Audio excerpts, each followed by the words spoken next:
मातः दुर्गे सिंह बाहिनी सर्वशक्तिदायिनी मातः शिवप्रिये तोर सत्यंश जात आम्भे माने भारत वर्षर युवक गण तोर मंदिर रे आसीन प्रार्थना करुछु शुण मातः एई भारत वर्षे आविर्भूत हुओ प्रकाश हुओ। मातः दुर्गे जुगे जुगे मानव शरीर रे अवतीर्ण होई जन्मे जन्मे तोर ही कार्य करी तो आनंद धाम रे फेरी जाऊ। एथर भी जन्म हुई तोहरी कार्य ही आम्भे माने व्रती शुण मातः एई भारत वर्षे आविर्भूत हुओ सहाय हुओ। मातः दुर्गे सिंह बाहिनी त्रिशूलधारिणी वर्म आवृत सुंदर शरीरे मातः जयदायिनी तो प्रतीक्षारे भारत रही अछि तोर सेई मंगलमयी मूर्ति देखिबाकु उत्सुक शुण मातः एई भारत वर्षे आविर्भूत हुओ प्रकाश हुओ।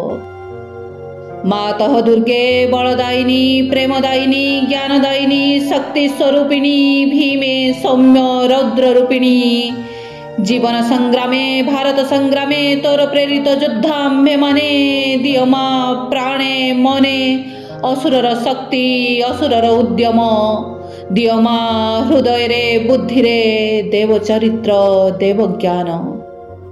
मातः दुर्गे जगश्रेष्ठ भारत जाति निबिड़ तिमिर रे आछन्न थिला तू ही मातः गगन प्रांत रे अल्प अल्प उदय होउछु तोर स्वर्गीय शरीर तिमिर विनाशिनी आभारे उषार प्रकाश हेला आलोक विस्तार कर मातः तिमिर विनाश कर।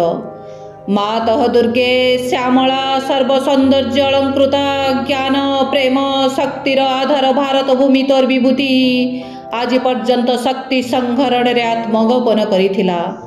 आगत सेई जुग आगत सेई दिन जेतेबेले समग्र विश्वर भारस्कंदरे बहन करी भारत जननी उठुअछि आस मातः प्रकाश हुओ। मातः दुर्गे तोर संतान आम्भे माने तो प्रसाद रे तो प्रभाव रे महत् कार्य महत् भाव रे उपयुक्त हेउ। हे मातः विनाश कर क्षुद्रता विनाश कर स्वार्थ विनाश कर भय। मातः दुर्गे काली रूपिणी नृमुंड मालिनी दिगंबरे कृपाण पाणी देवी असुर विनाशिनी क्रूर निनाद रे अंतस्तरी विनाश कर। गोटिए भी जेपरी आम मानक मध्य जीवित रही न पारे विमल निर्मल जेपरी हेउ एही प्रार्थना मातः प्रकाश हुओ। मातः दुर्गे स्वार्थ भय क्षुद्राशयतारे म्रियमाण भारत हे मातः आम्भ मानकु महत् कर महत् प्रयासी कर उदार चेता कर सत्य संकल्प कर जेपरि अल्पासी निश्चेष्ट अलस भयभीत न हेउ। मातः दुर्गे जगशक्ति विस्तार कर आमे ही तोर प्रिय आर्य संतान आम्भ मानक मध्य लुप्त शिक्षा चरित्र मेधा शक्ति श्रद्धा भक्ति तपस्या ब्रह्मचर्य सत्य ज्ञान विकास करी जगत रे वितरण कर। मानव सहाय दुर्गति नाशिनी जगदम्बे प्रकाश हुओ। मातः दुर्गे अंतस्तरीपु संहार करी बाहरर बाधा विघ्न निर्मूल कर। बलशाली पराक्रमी उन्नत चेता आर्य जाति भारतर पवित्र कानने उर्वर क्षेत्रे गगन सहचर पर्वत तले पूत सलीला नदी तीरे एकता प्रेम सत्य शक्ति शिल्प साहित्य विक्रम ज्ञान रे श्रेष्ठ होई निवास करू। मातृचरण रे यहाँ ही प्रार्थना प्रकाश हुओ।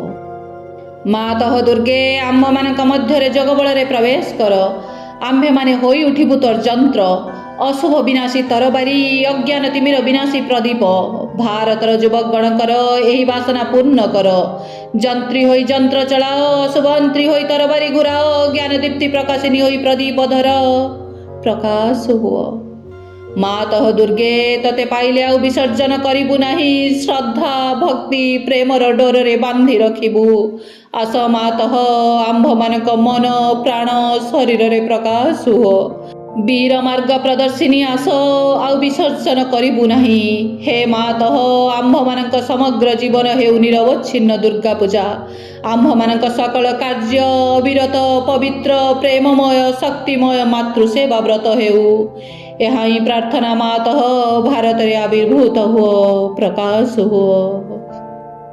On the occasion of Durga Puja, I have read the Odia version of Hymen to Durga written by Sri Aurobindo.